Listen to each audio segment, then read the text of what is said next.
So, the summer update came out. Player counts are higher than they've ever been. There are 14 new maps to explore, some new game modes, and that's pretty much it. I'm not seeing too many bots anymore, and the ones that do join are either swiftly kicked or automatically removed from the server. As far as recent updates go, this is a huge amount of content. Compared to the updates that we've gotten in years past, it's barely anything. For new players, this is the biggest update they've ever seen. For old timers, this is a disappointing par for the course update that should have been bigger. The war paints are all amazing. I'm a huge fan of the business class one especially. It's been a long while since I've seen one that looks good even in battle scarred condition. Some people were expecting new weapons, new balance changes, the heavy update, which itself is becoming as mythical a concept as Half-Life 3, so where do I stand? Well, I really like the spy's new hats. He looks like a bug-eyed bandit.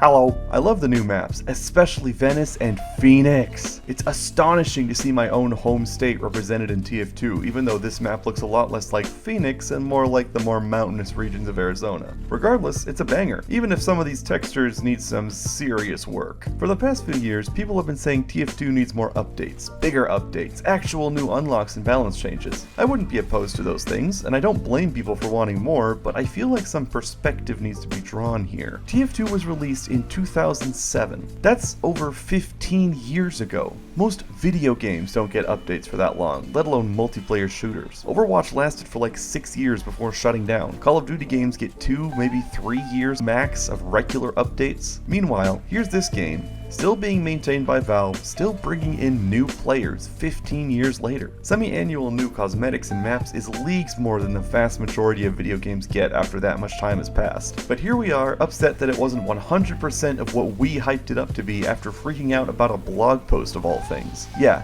they edited the blog post. Who cares? We got 14 new maps. Shark Bay is awesome. What, the update was broken on release? Yeah, all of Valve's updates are broken on release. TF2 is using the Source engine, which is based off the Gold Source engine, which is based off the Quake engine from 1999. It's a tower of duct tape. Everything breaks every single time you add something new. The code is so precarious and weird that it's a miracle the game runs at all. Oh, it's inexcusable for a multi-billion-dollar company to have problems and mistakes with an update. Okay, cool. Code a game then. Right now. Do it. Make one as complex and intricate as TF2 with 0 bugs and problems. Oh wait, yeah, that's what I thought. Even modern games release broken updates, and you expect a smooth launch for an update to a game that's over a decade old using an even older engine coded by like 2 people? Why? What's wrong with you? There's a difference between providing feedback to Valve, like, hey, this part of Phoenix Last is invisible, I can't see the ground, which is perfectly legitimate, and how dare this big company not pull off an update perfectly on the first try.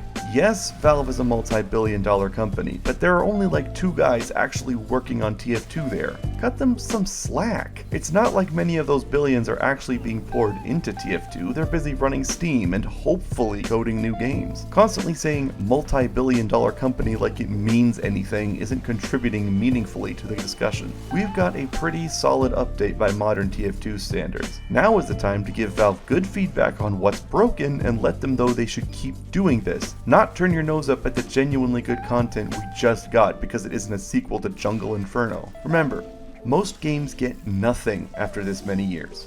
Not a little bit, not less, nothing. So we're still in pretty good shape. Quit being doomers. That's all.